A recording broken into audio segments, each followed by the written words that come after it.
بسم اللہ الرحمن الرحیم۔ پہلا کلمہ طیب، لا الہ الا اللہ محمد رسول اللہ۔ لا حرف لام کے آخر میں الف بھی ہے، اس کے اوپر مد بھی ہے، اس مد کو مد منفصل کہتے ہیں، لہٰذا اسے 2 تا 4 الف لمبا کر سکتے ہیں۔ لا الہ، دوسرے لام کے اوپر کھڑا زبر ہے، اسے ہم 1 الف کی مقدار کھینچیں گے، لمبا کریں گے۔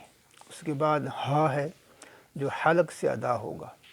لا الہ الا اللہ، یہاں پہ اللہ کا لام پر ہوگا۔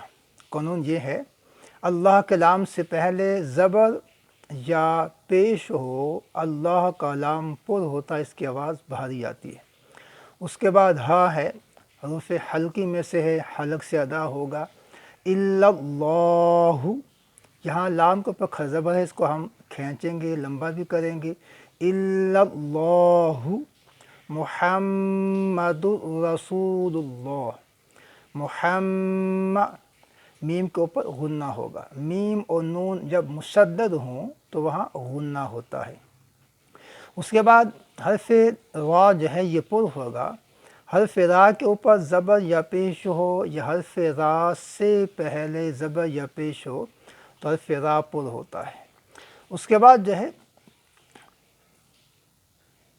لام کو لام کے ساتھ ملائیں گے، اللہ کا لام پر ہوگا، تو اللہ کے لام سے پہلے کیا ہے؟ پیش ہے، تو اللہ کے لام سے پہلے جب زبر یا پیش ہو تو اللہ کا لام پر ہوتا ہے۔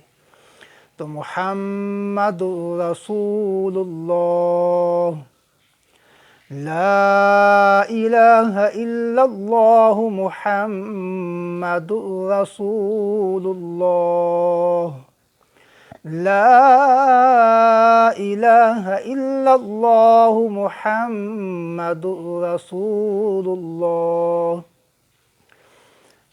اللہ کے سوا کوئی عبادت کے لائق نہیں، محمد صلی اللہ علیہ وسلم اللہ کے رسول ہیں۔